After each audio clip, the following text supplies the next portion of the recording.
Sederet fakta tentang Danau Toba. Bicara soal pesona wisata Indonesia, tentu tidak akan ada habisnya.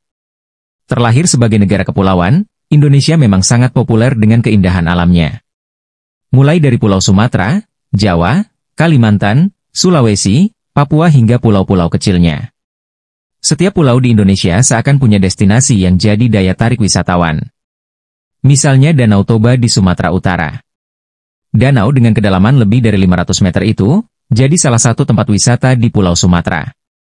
Tempat dengan panorama yang indah dan kaya akan budaya. Tidak cuma soal pesonanya yang selalu memikat hati wisatawan, Danau Toba juga ternyata menyimpan sederet fakta. Ada 5 fakta sebagai berikut. 1. Dikelilingi 7 kabupaten. Secara geografis, lokasi Danau Toba berada di ketinggian 905 meter. Uniknya, destinasi wisata satu ini tidak cuma tercatat pada satu wilayah administrasi saja, melainkan 7.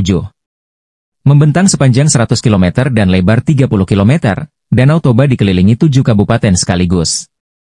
Di antaranya Kabupaten Toba, Dairi, Simalungun, Samosir, Humban Hadundutan, Tapanuli Utara, serta Karo. Dengan area yang begitu luas, Danau Toba tidak hanya menjadi destinasi wisata, tetapi juga menjadi cadangan air tawar yang melimpah bagi penduduk setempat. 2. Hasil letusan Gunung Toba. Meski ada cerita rakyat yang melegenda kalau Danau Toba terbentuk dari kisah satu keluarga yang melanggar sumpah, nyatanya dibarengi juga dengan satu fakta yang ada. Mengutip dari Kompas.com, Danau Toba sejatinya merupakan kaldera hasil letusan Gunung Toba yang terjadi ribuan tahun lalu. Tidak cuma sekali, letusan itu terjadi hingga 3 kali dan tercatat sebagai salah satu letusan gunung paling dahsyat yang pernah terjadi di bumi. 3. Danau vulkanik terbesar di dunia. Terbentuk akibat letusan Gunung Purba, membuat Danau Toba jadi danau vulkanik terbesar di dunia. Danau Toba diketahui punya kedalaman lebih dari 500 meter, serta panjang mencapai 100 km dan lebar 30 km. Saking luasnya, butuh sekitar 4 jam berkendara untuk mengelilinginya. 4. Jadi Geopark UNESCO. Pada 2020, Induk Organisasi Pendidikan dan Budaya Dunia, UNESCO menetapkan Danau Toba sebagai kawasan UNESCO Global Geopark. Penetapan dilakukan dalam sidang eksekutif UNESCO ke-209 di Paris, Perancis.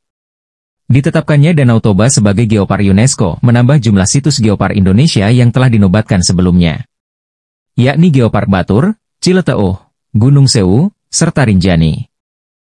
5. Destinasi super prioritas Indonesia. Pertengahan April 2021, pemerintah melalui Kementerian Pariwisata dan Ekonomi Kreatif, Kemenparekraf, menetapkan 5 destinasi wisata super prioritas Indonesia. Danau Toba masuk dalam salah satunya, bersama Candi Borobudur, Mandalika, Labuan Bajo, serta Likupang. Dikutip dari situs www.kemenparekraf.go.id, program destinasi super prioritas ini merupakan bagian dari program I10 Bali Baru, yang disiapkan pemerintah. Destinasi tersebut diharapkan tidak cuma jadi daya tarik wisatawan, tapi juga menumbuhkan peluang ekonomi kreatif yang bisa dinikmati penduduk setempat.